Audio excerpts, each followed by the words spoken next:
Hello, everyone. I'm Brandon Copeland, and as always, this is Brandon's Opinion.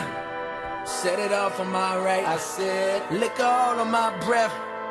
Bitches all in my sight. I said, real niggas tryna fuck. Fuck niggas won't fight. I said, gunshots into the air, but I ain't scared for my life. So, today on Brandon's Opinion, in the wake of all the violence that has been going on in Columbus, Georgia recently, and the street violence that has been going on in other major cities and just all cities in general, we here at Brandon's Opinion definitely want to send out our heartfelt empathy. We just had a murder here in Columbus, Georgia not too long ago.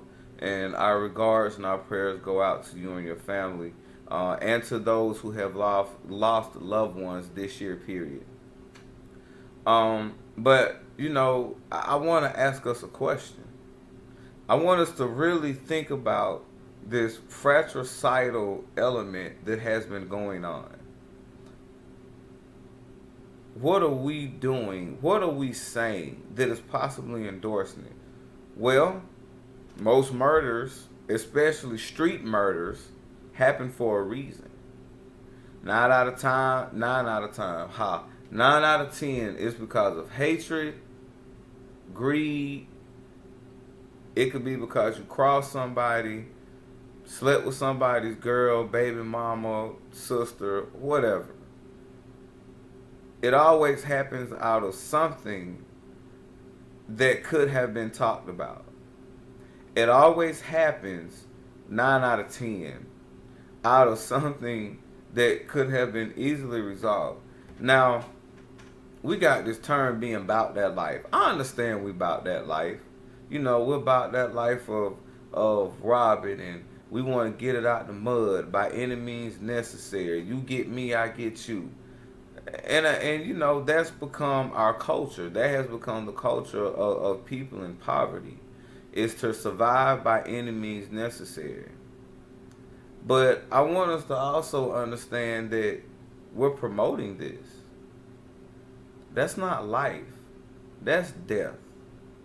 That culture leads to long prison sentences and even longer life sentences in the form of death.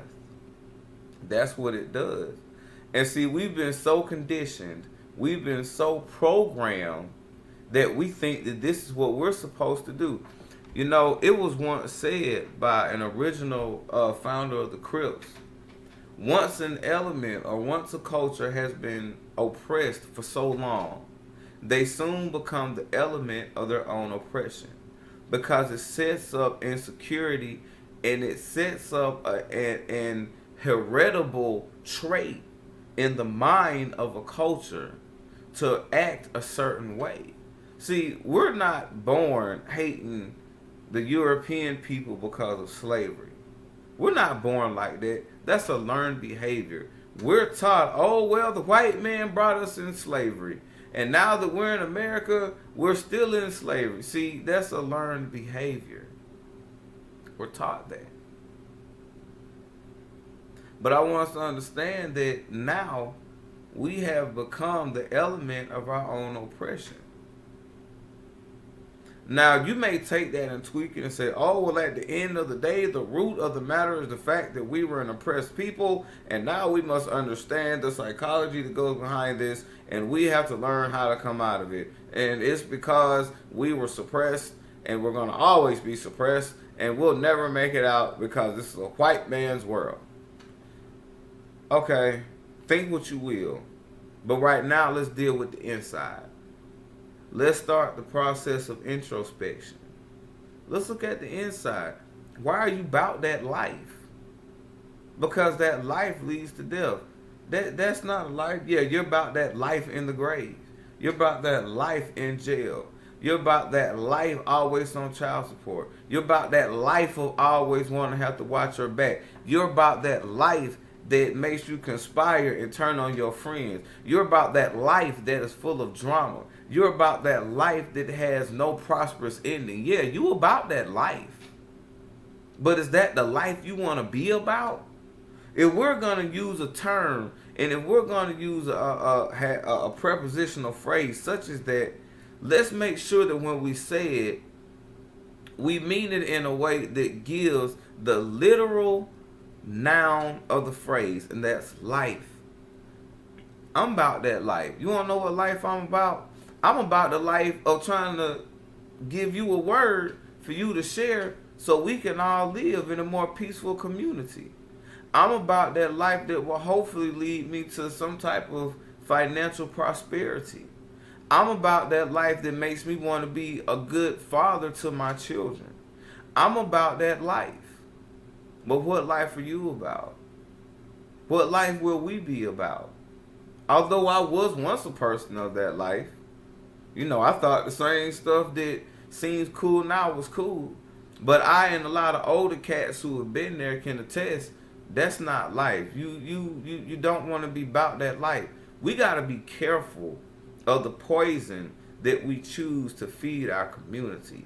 That phrase and its meaning is poison. Just like a whole lot of these rap songs that we listen to is poison. So are we going to continue to poison our community? We're telling them to be about that life? Or are we going to uplift our community and give them life? It's time for the murders to stop. It's time for the killing to stop. I'm very well aware we can't stop everyone. But I honestly do believe that we can stop most of it. We can stop most of it. We have got to become a community. It is up to us. We got to teach prosperity. We have to reach for prosperity. We have to be more affirmative with our school system. We have to demand a better education system for all children.